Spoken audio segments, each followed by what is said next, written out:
Nada, gracias a ti, Guillermo. Gracias a CCA Spain por darme la oportunidad de dirigirme a todos ustedes.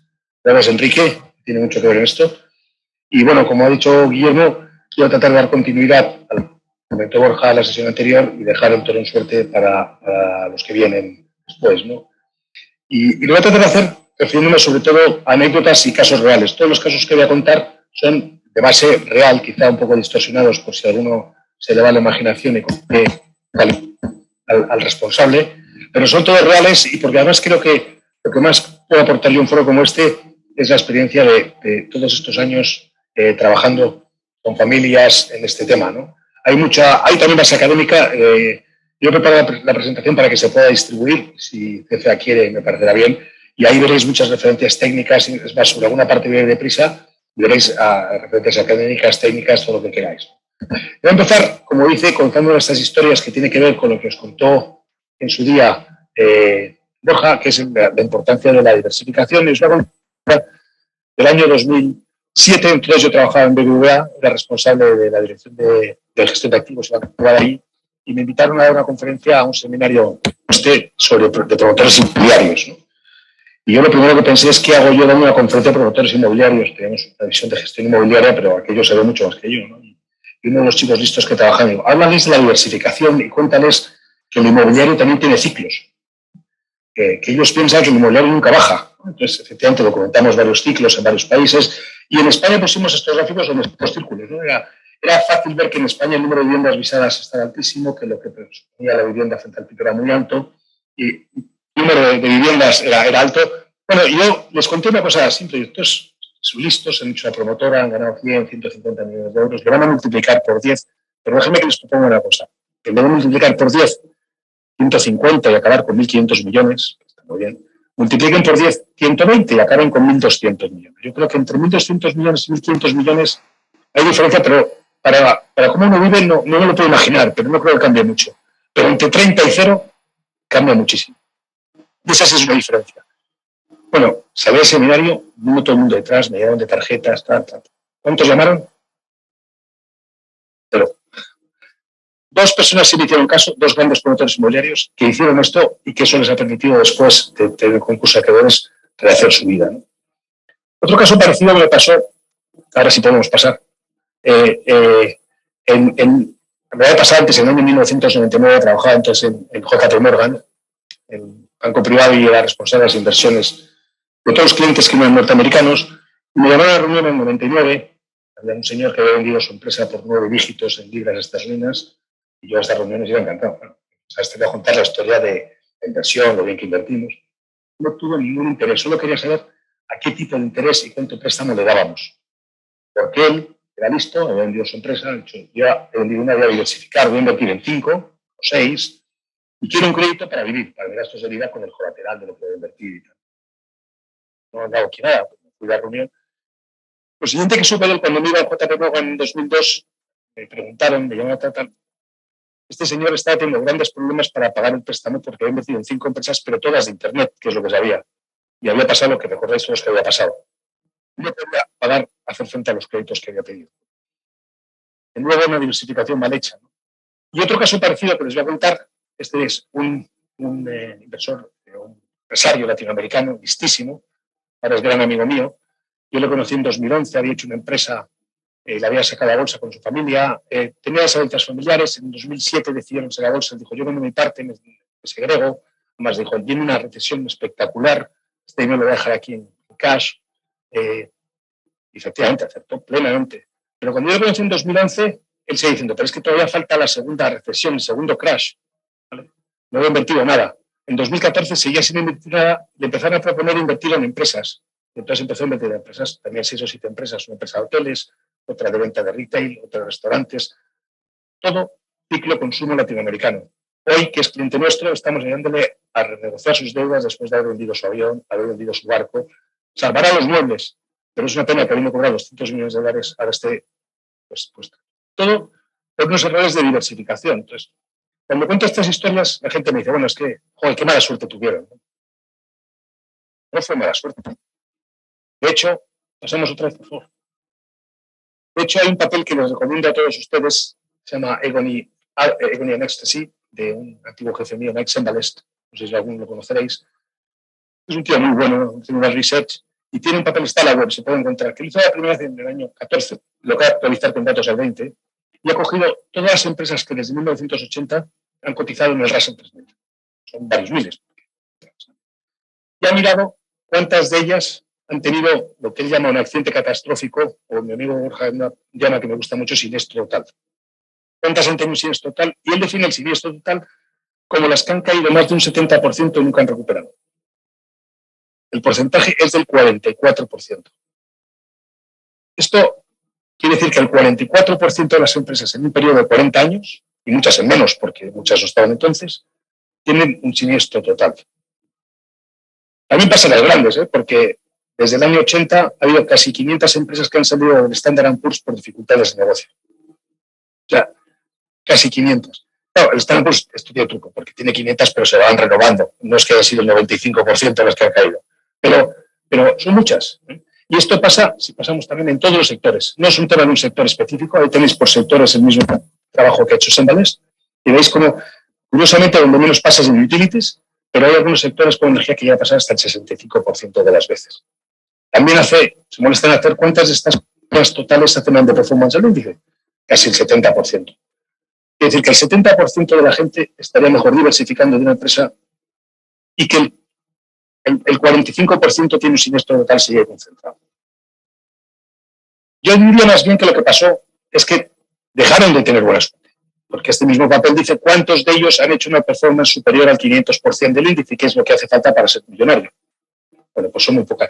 Y ya al 1%, que es, o sea, al 2.500%, que es lo que hace falta para ser millonario, no llegan ni el 3%. Claro, si durante 30 años has estado en el 3%, la probabilidad de que los siguientes 30 estés otra vez en el 3%, pues es más bien baja. Más bien baja. Hay otra estadística que me gusta mucho mencionar, que es de la revista Forbes, que todos conocen. La revista Forbes, en el año 82, hizo su primera lista famosa de los 400 más ricos del mundo.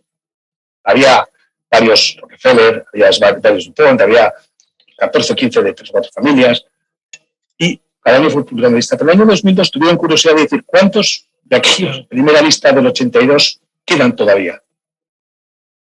Bueno, el 16%. 20 años después solo el 16% seguían. Y 10 años después la mitad de esos. ¿Por qué? Pues porque la misma causa que les había hecho ser ricos, que era la concentración, les hizo dejar de ser ricos. Por eso la importancia de la diversificación, ¿no?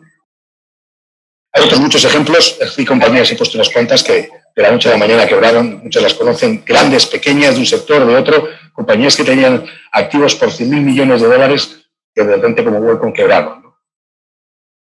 Entonces, hay que diversificar. Esto lo había explicado muy bien ya mi amigo Borja, pero me pareció una buena introducción. Pero luego hay que diversificar bien, porque ¿qué es lo típico también que pasa? Otra cosa típica es las expectativas no racionales. Esta me gusta mucho, porque claro, el empresario está acostumbrado a los retornos del 15, del 20%, y de repente va a ver al banco, y si el banco es sensato, dice, oye, aquí vas a ganar un 5, un 6, un 8, tal. Hombre, no, ganar más. Y el caso que aquí traigo, que es un caso buenísimo, bueno, buenísimo, pobre para ellos, la familia hace una IPO, montan su family office, el padre y los 2 hijos, una parte le meten en empresas con éxito, bueno, y la parte financiera, el banco, que también sabe esto, dice, hombre, tú puedes ganar un doble dígito si lo apalancas. Es maravilloso. Presta al 4, ganas el 8, pum, pum, oye, 3 años fenomenales. Después hicieron pum, pum, pum, pum. Claro, llegó el 2008, y estos contratos tienen una letra pequeña, que es que cuando el valor de la garantía cae por debajo de cierto nivel, el banco directamente le pregunta, vende, se corra, y si sobra algo te lo deja. Y si no sobra nada, como en este caso, te quedas sin nada. Entonces, maravilloso mientras funciona, un arma peligrosísima. ¿Para qué voy a diversificar para preservar si luego resulta que me lo juego todo a que de repente me pille el pie cambiado? Otra situación que es muy típica es la del cómodo. Este es otro señor mexicano. Este lo casi podría contar bien porque lo cuenta mucho, que yo le conocí en el año 2011. Alberto lo conoce bien. Entonces tenía 2 empresas, vendió una, y entonces, claro, se fue a un banco de estos grandes y le dijo, no se preocupe, señor, aquí se lo organizamos todo. Vamos a montar una estructura maravillosa, fiscalmente súper eficiente. Le vamos a poner un trust maravilloso de Bahamas, unos fondos espectaculares, todo maravilloso. Claro, le conocimos, tal, le miramos, resulta que el coste de todo aquello era como del 3% por año.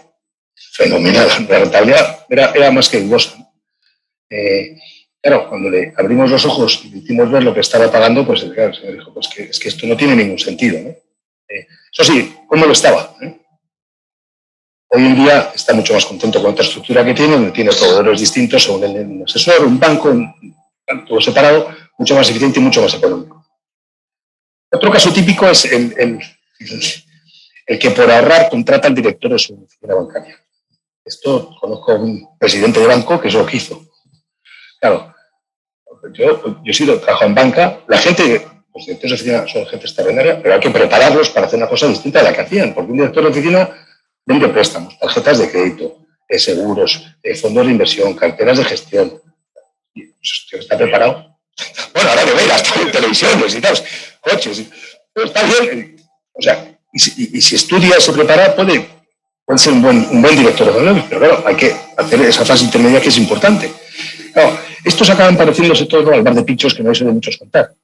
El que invierte como va en bar de pinchos, pues todos acaban con gota al que le gusta el marisco, con colesterol que le gusta la chistorra, con hipertensión al que le gustan las anchoas. Pues claro, te van pasando los pinchos y siempre coges el mismo, el que conoces, el que estás familiarizado. Parecido es el que lleva el director financiero de su empresa. Este es también muy típico. También la tiene toda la vida, ¿vale? Como además el director financiero en realidad ganan poco dinero, pues es muy económico. Y de nuevo es gente hipercapaz. Yo me he encontrado algunos directores financieros que han sido jefes de family office extraordinarios, pero con un proceso de estudio, de reconversión.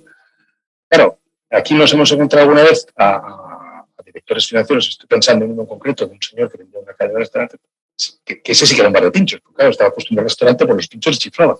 Entonces, acaban siendo patrimonios mal gestionados, con problemas, con errores. Parecido es el que le dice a un familiar que se ponga a llevar el dinero. Gracias a Dios esto se está profesionalizando y ya no pasa tanto, pero hasta no hace mucho, pues el hijo listo llevaba el negocio, el hijo tonto llevaba el dinero. Era muy fácil. Gracias a Dios esto ya va entrando en otra dinámica, gracias a gente como la de Fundación Numa y otra gente que va haciendo sembrando, CFA, que va sembrando. Aquí tengo un caso que es buenísimo, un tío súper popular en España, muy conocido. También le conocimos en el año 2012, en medio de la crisis, porque estaba quebrado, un señor que había ganado cientos de millones, estaba quebrado. Tenía, o sea, claro, su cuñado había estudiado de repente un máster en el Instituto de Empresas. Su cuñado se había puesto el traje de él y entonces le encantaba porque todo el mundo le mandaba, la recibía, vendía, invertía, tal. Tenía una hipoteca en yenes para comprar un edificio en Londres. Tenía 20 millones en un swap, ya Nike, porque había hecho una inversión, había cancelado la inversión, pues se había quedado con el swap y no sabía cómo quitarlo. Tenía 20 millones en un fondo que quedó a crédito. Bueno, todo tenía. No le faltaba una. Pues esto es un tema profesional, como lo vemos. Y luego el caso contrario es el del contrato al gran CEO de una multinacional. Es un tío hipercapaz, hipercompetente, pero que necesita 354 tíos alrededor para sentirse importante. Y entonces tiene una estructura de costas que se gasta todo y más. Pues todos estos son ejemplos reales que yo me gustaría que tuvieran en mente a la hora de hacer un día en Family Office que lo recuerden, ¿no? Es importante diversificar, pero diversificar no consiste simplemente en tener 5 inversiones distintas. O sea, unos ladrillos no hacen una casa si no se colocan bien. Y la casa tiene que estar bien hecha. No se puede hacer el cuarto de baño al lado del salón y el dormitorio en la otra esquina de la casa. Entonces hay que pensar las cosas y hacerlas bien. Pues es muy recomendable tener un patrimonio financiero. Es necesario si uno quiere preservar la riqueza, pero si no se gestiona bien, no sirve de nada tampoco, ¿no? Y hoy vamos a ver un poco, pues eso, qué recursos tengo que hacer. La pregunta que todo el mundo querrá ver, ¿cuándo debo hacer una oficina de familia? ¿Se debo hacer o no? Luego abordaremos un poco el tema. Y bueno, ¿y cómo empiezo, no? Aquí, para quien quiera leerlo, hay de historia de Family Office, es un concepto muy viejo que empieza en Roma, sigue por la Edad Media, cada autor te da su propia historia, desde Mayordomos, y te cuentan. Está bien porque cuando vas leyendo cosas, todo el mundo sabe cuándo se inventó el Family Office, te ponen ya hasta el siglo XI, porque tal. Aquí, para el que lo quiera leer. Pues, recientemente es verdad que a partir del siglo XIX, en Europa y en Estados Unidos, con los Peller, con los JP Morgan, empezó a crear oficinas profesionales ya de gestión de patrimonio en todo su nivel. ¿Y qué es un family office? También está muy divertido porque si uno mira la academia hay todo tipo de definiciones. Unos hablan de ecosistema, otros hablan de compañía, otros hablan de organización, otros de centro de influencia. Es una oficina privada para la atención de los asuntos de una familia normalmente acaudalada, porque si no es acaudalada, pues no, pero no tendría ni por qué ser acaudalada, ¿no? Pero una cosa muy importante, no hay dos family office iguales. Que nadie piense que por ver un family office exitoso ya ha descubierto. No, pero que nadie piense que por ver un family office exitoso ya ha descubierto la solución. Se equivoca, no hay dos family office iguales. Yo he visto family offices de una persona o de 100. Los he visto que solo se dedican a la parte financiera o que son fundamentalmente administrativos o que tienen un montón de funciones distintas. Conocer un family office es conocer un family office. Y si alguien quiere conocer él o el concepto de family office, tiene que conocer muchos family office y acabar haciendo el suyo. No hay una solución que esté escrita. Pero family office no es más que al final pues, una entidad, un grupo que crea la familia, pues que le ayude a gestión patrimonial, que sirva de interlocutor con todos los intermediarios y asesores que hacen falta para gestionar un patrimonio, que analice todo ese conocimiento y haga la interface con la familia. De todas formas, por curiosidad, he puesto aquí un inventario de todas las funciones que se me han ocurrido que puede hacer un family office. Me parece que deben ser entre 40 y 50. Pero antes hubiera puesto un día más para poder llegar a 80. Pero bueno, creo que aquí hay suficientes, están categorizadas. Lo importante es, lo he puesto aquí porque si alguno de ustedes algún día decide hacer un family office, pues está bien que alguien le diga todo lo que puede ser que usted considere que puede hacer el family office y elija lo que usted le dé bien. Pero tenga el inventario completo. Estas funciones, ¿cuáles son las más típicas? Las que más valoran las familias. Sí hay encuestas hechas en varios años, aquí en algunas referencias de gente que hace encuestas a familias. Pues las tres cosas que más valoran es, en general, el tema de las inversiones, sus distintos aspectos, el tema del control y el reporting y la planificación sucesoria. Y cada family office es distinto, pero la mayoría de ellos también dan labores administrativas, según las encuestas, un 60-70%. Y muy importante, y esto lo veremos después, el 75% de ellos, y yo creo que es casi condición de éxito, debe serlo, un miembro de la familia está involucrado en el día a día y está sponsorizando el family office, pero además también hay independientes que participan en las decisiones. Más o menos, con influencia menos, pero hay gente externa que también permite permeabilizar. Y yo creo que son cosas que son convenientes, aunque no son necesarias. Lo cierto es que el family office ha tenido un auge en los últimos años brutal.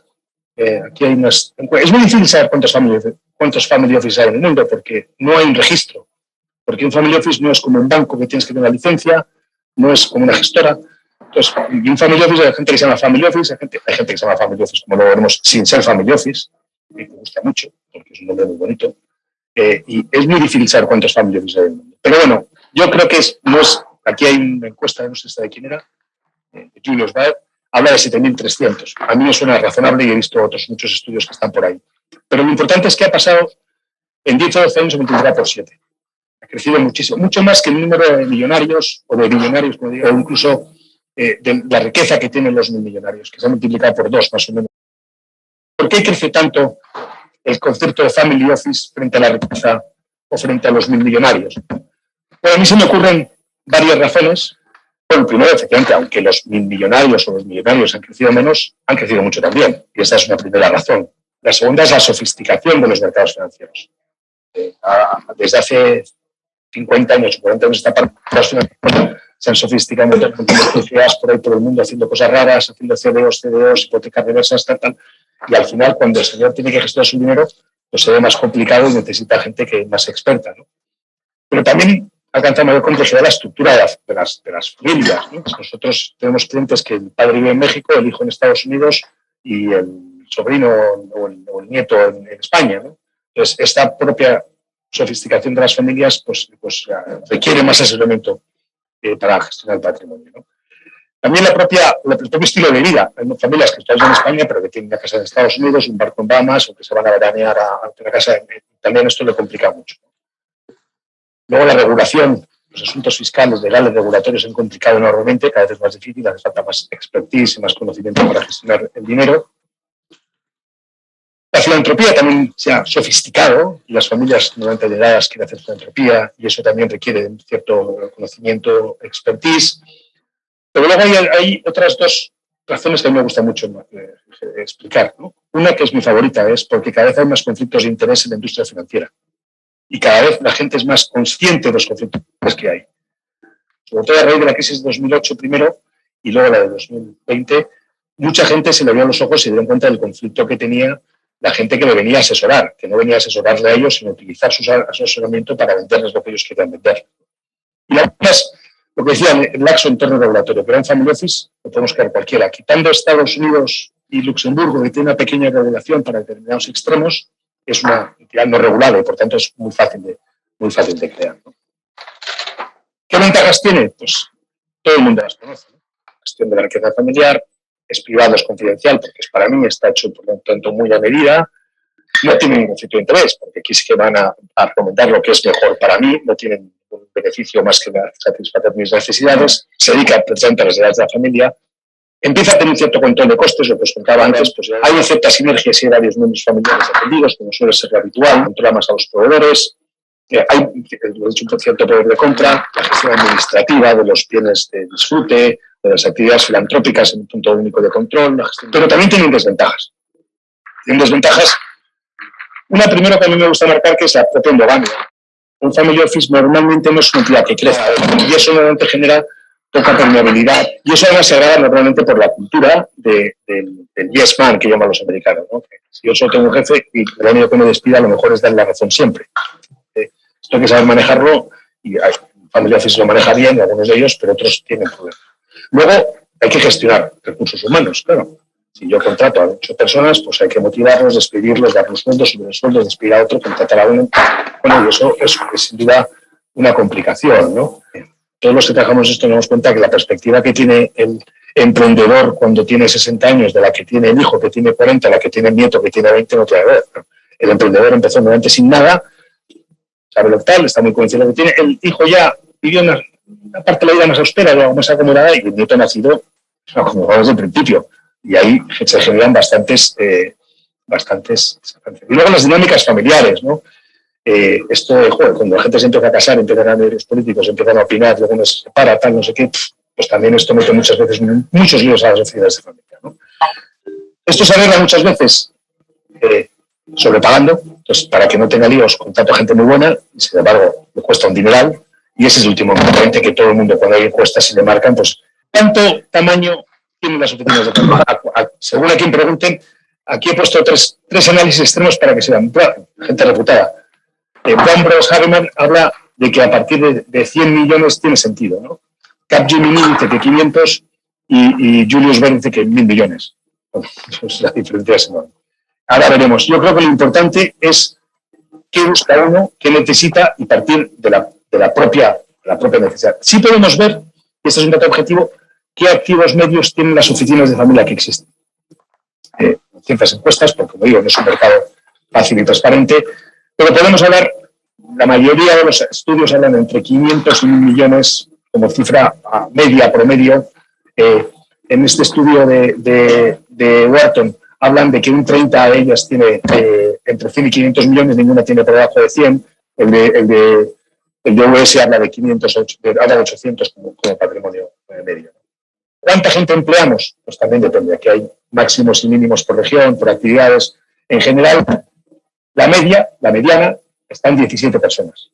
Esto es una cifra que nos dice como otra cosa cualquiera, porque yo creo que, insisto, si una oficina de familia es para la familia, por tanto, tiene que ser ad hoc para la familia. Lo llaman el Single Assisted Family Office, que suena muy bien y que a mí me encanta porque vende muy bien lo que hacemos, que es una familia que opta por un Single Family Office o un Family Office pequeño y que se apalanca en otro Multifamily Office para muchas funciones que son comunes, como un híbrido de las dos soluciones. Los americanos hablan del que es el Virtual Family Office o el Family Office virtual, donde varios proveedores distintos son conectados por un network y entonces cada uno se encarga de sus propios servicios.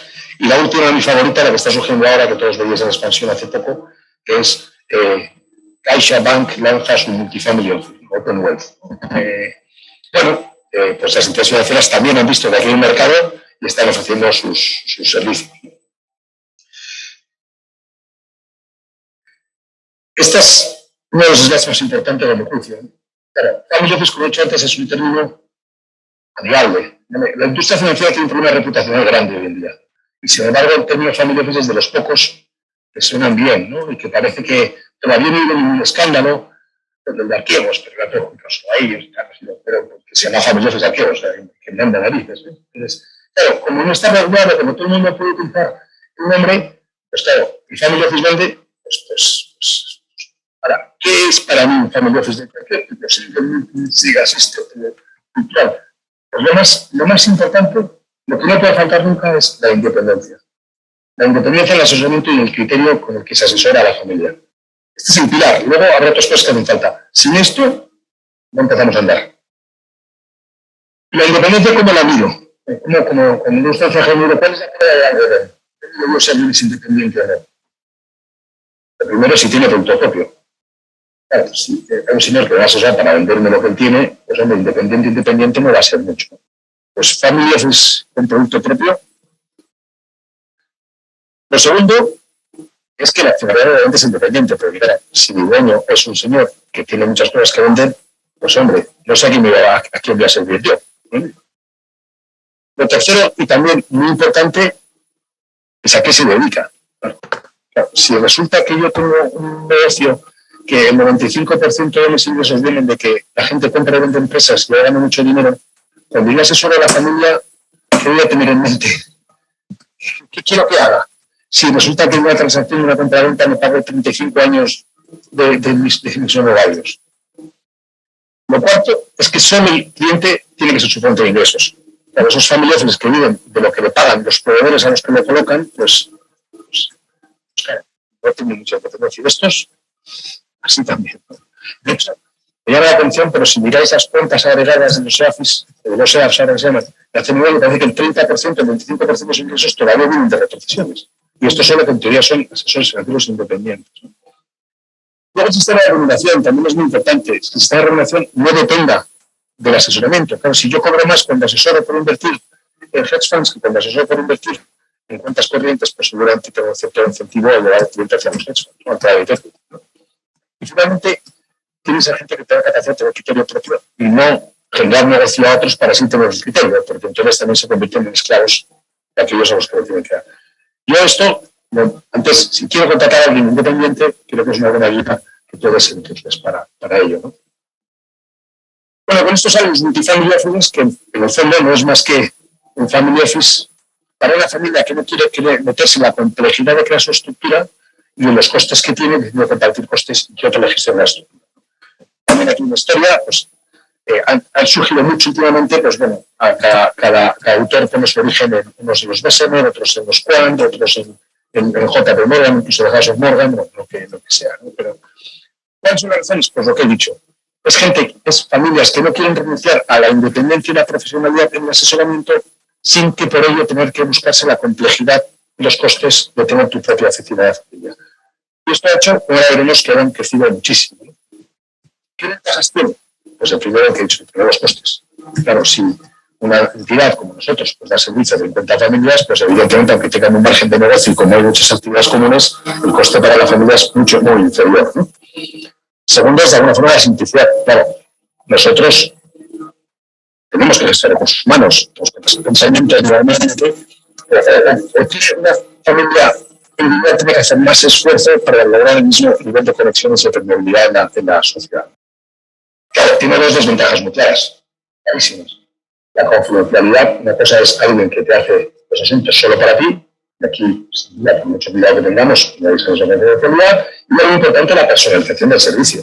Yo en mi family office decido exactamente lo que quiero que me hagan y cómo lo hagan. En mi family office me tengo que acomodar a las soluciones que me da, que ellos de alguna manera me tengo en cuenta para que sea, no sé si rentable o escalable de alguna manera. Gráficamente pues es lo mismo que lo anterior, pero pues varias familias que están atendidas por el mismo family office. Han crecido muchísimo.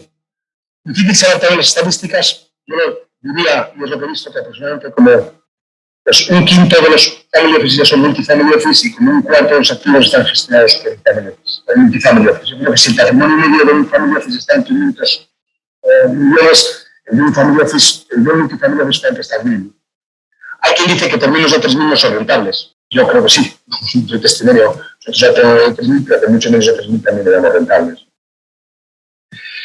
Esta tendencia más clara en el mundo financiero, según Julius Baer, el crecimiento de los multifamily offices, están teniendo mucho auge, pero también tiene sus propios retos.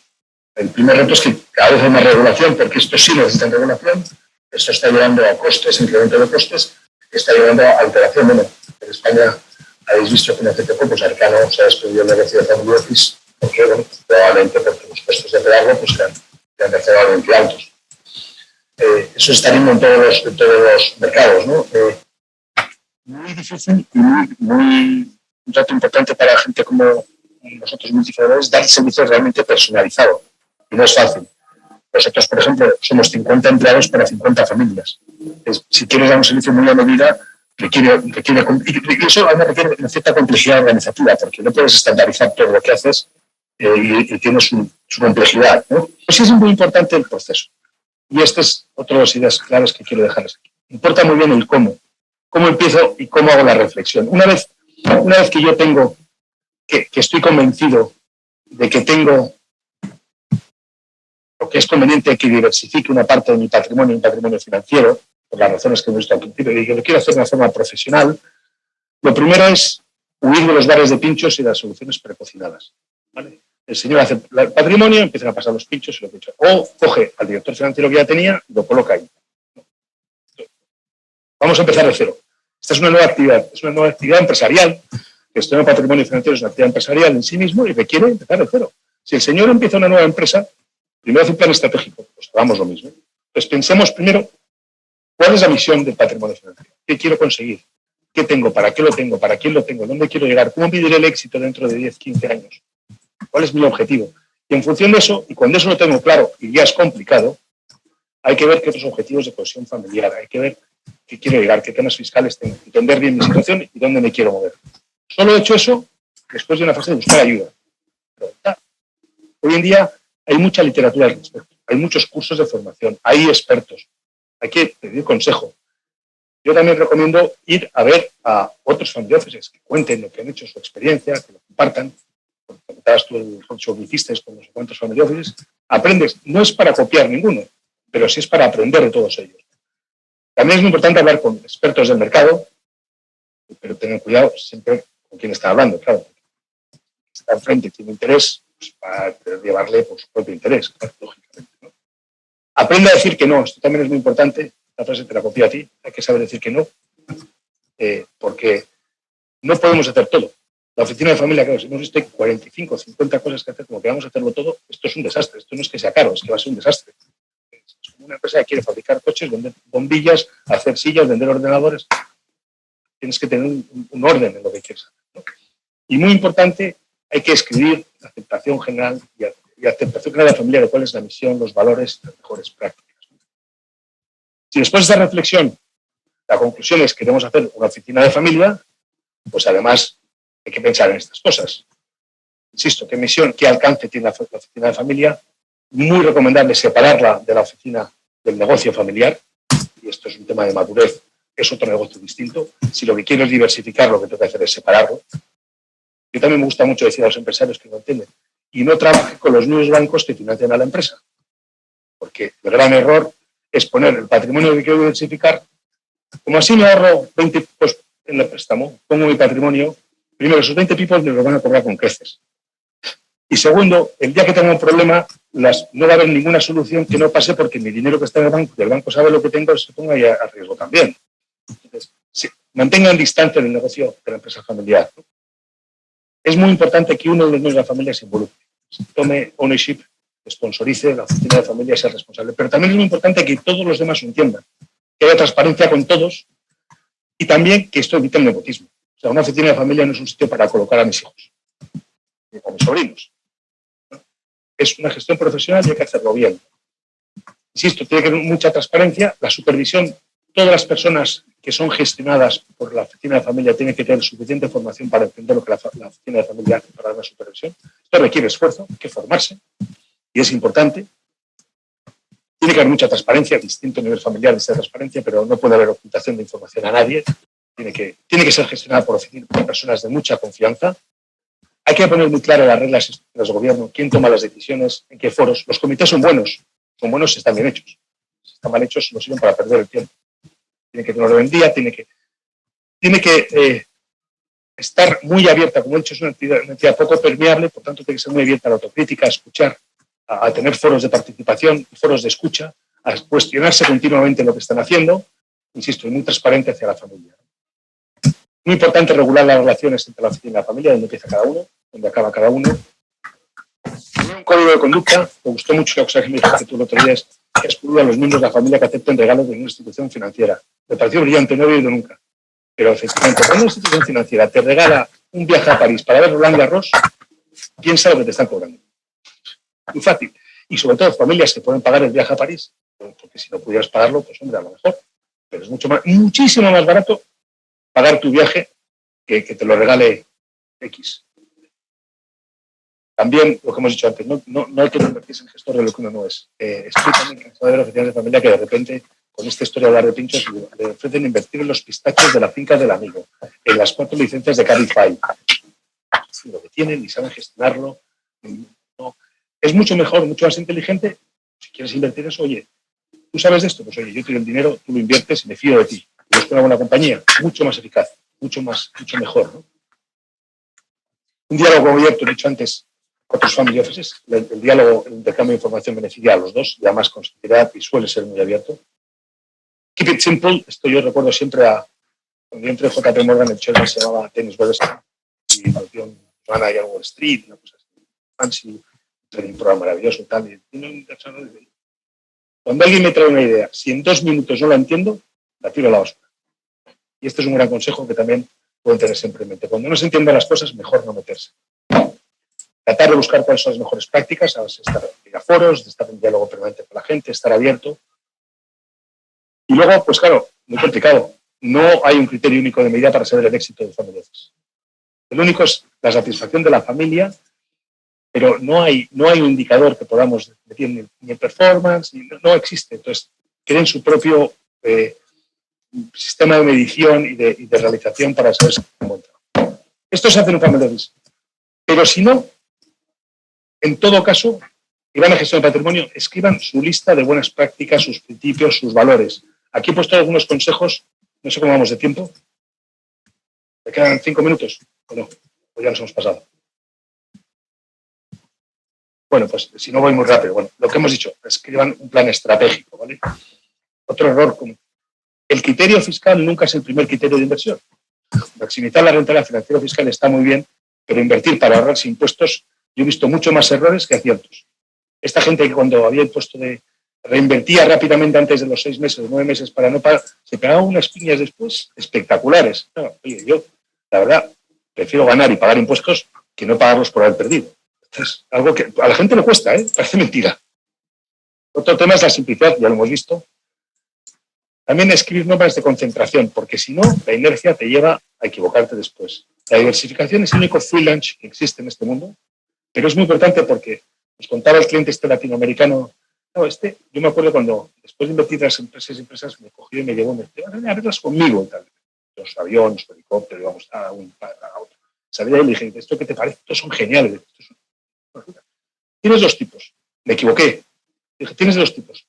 Las que van bien te van a pedir cada vez más dinero para crecer y las que van mal y te van a pedir más dinero para hundirte. Me equivoqué porque soy de las segundas. Pero en cualquier caso, era mala pinta aquello, ¿no? Otro tema importante es no existe rentabilidad sin riesgo. Esto la gente no lo entiende. Esto es un chollo malo, empezamos mal, ¿no? Yo también cuento cuando hablo de esto, es los que juegan al póker dicen que en toda partida de póker hay un tonto. ¿Vale? Y que si cuando hagas 2 manos no has descubierto que eres el tonto, levántate porque el tonto eres tú. Pues esto es lo mismo. Si después de las 2 lecturas a una inversión no descubres cuál es el riesgo, levántate porque te la está metiendo doblada. ¿Vale? Esto las preferentes, esto es como cuando las fotovoltaicas primero, esto no tiene riesgo. Siempre hay un rentabilidad, hay un riesgo. Hay que invertir con riesgo, lo que hay que hacer es entender el riesgo y saber manejarlo o entenderlo. También es importante que haya una cierta flexibilidad para que no todos los miembros de la familia tengan que invertir de manera igual. Hace falta, no puede ser un corsé, porque no todos los miembros de la familia son iguales. Y es bueno que cada uno tenga un cierto margen de independencia. Una familia que invierte unida es mejor, pero es mucho peor una familia desunida. Entonces es mejor invertir desunido y permanecer unido como familia que lo contrario. Y muchas veces ha habido familias que se han roto por forzar la unidad en la oficina familiar o en la estrategia de inversión. El endeudamiento, poner reglas de endeudamiento, ya lo he dicho antes, el ejemplo, y es hacerlo ex ante, porque después, y sobre todo límites a las garantías, ¿no? Hay que evitar la complejidad organizativa, esas cárceles de oro. Bueno, este señor que os contaba antes, de este banco que tenía esta estructura tan maravillosa, cuando decidió que la quería desmontar, tardamos 2 años y medio en poder liberar todos los fondos. Porque había una estructura con un trust, con un fondo, con otro fondo, entonces el reembolso son 3 meses antes, pero tienes que avisarlo con 3 meses después. Total, que hasta que conseguimos tener todo el dinero liberado, pasaron 2 años y medio. Bueno, hay que supervisar a los proveedores, hay que apoyarse mucho en la gente externa, si uno quiere manejar los costes de manera sensible, hay gente externa que puede ayudar muy bien. La liquidez es muy importante, es otro tema que también explico mucho a los empresarios. La liquidez ayuda, lubrica una relación familiar, ayuda en un momento determinado a una herencia, ayuda a emprender algo, da liquidez tienes en la emergencia. La liquidez de los activos líquidos tiene una importancia mucho mayor de lo que la gente piensa. Y luego, estoy muy atento a los conflictos de intereses. Los club deals es otro favorito. Esto a la gente le encanta. Agrupamos a 5 familias para comprar un edificio en Berlín. Error. El 80% de los club deals que he visto han acabado mal. ¿Por qué? Porque las agendas de la gente cambian con el tiempo. Una inversión a 8 años, todos estamos unidos y dentro de 8 años no quiere vender, el otro se quiere endeudar, el otro quiere alquilarlo, hay que reformarlo, el inquilino no nos paga, pero es que es un lío. Las inversiones directas son lo más peligroso del mundo. Son muy atractivas cuando te las venden, luego vas a funcionar y dejar fatal la mayoría de las veces. Es lo que decía antes, mejor ser inversor pasivo, hay que tener disciplina, saber decir que no. La ejecución luego es muy importante, bueno, y que hay que tener muchas inversiones para una buena. Esto es otro tema que la gente que no está en finanzas, claro, empieza a invertir en lugar de pinchos y los 4 primeros se los come todos, porque claro, viene un tío elegante, bien vestido, cada un lenguaje fenomenal, PowerPoint, y claro, todo le parece fenomenal. Sí. O sea, Private Office es muy limitado al mundo de yo diría que es una especie de subconjunto de multifamily office muy limitado al mundo de la inversión. Y es verdad, es una buena puntualización, ¿no?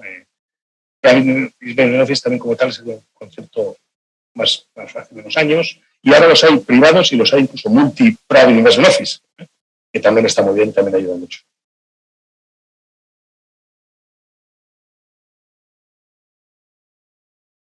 La pregunta para los de online, si no lo habéis oído que no tenemos micro, es si hay diferencias entre las family offices de los distintos países. Pues las mismas que las familias, ¿vale? Sí las hay. Un ejemplo que lo vais a entender todo. España, el mercado inmobiliario, o sea, en España la gente en lo inmobiliario le chifla, ¿vale? Entonces, una oficina de familia en España tiene un componente inmobiliario en el 90% de las veces. En otros países, en Inglaterra también pasa lo mismo, pero en Estados Unidos, por ejemplo, pues es muy extraño que un family office tenga un componente inmobiliario, ¿no? En el tipo de servicio también operativo, por ejemplo, los americanos tienen un sistema fiscal que es complicadísimo y luego un sistema de pagos que parece mentira, pero va contable. Entonces, casi todos los family office americanos tienen una labor administrativa, y Private Investment Office en Estados Unidos como tal, pues hay muy pocos, ¿no? Sin embargo, los ingleses, que tienen ya su contable siempre en casa, pues tiran mucho del Private Investment Office. Pero yo creo que va con la idiosincrasia de la naturaleza de las personas. Los asiáticos tienen family offices que son casas de apuestas y de trading, mayormente. O sea, me acuerdo, nosotros tuvimos la tentación de ver si teníamos a Asia y tal, y hicimos un viaje allí y estuvimos hablando con varios, y entonces nos encontramos con que el modelo nuestro, de plan estratégico, de allí, ¿no? Hacer un plan estratégico cada semana. Ha habido algunos intentos.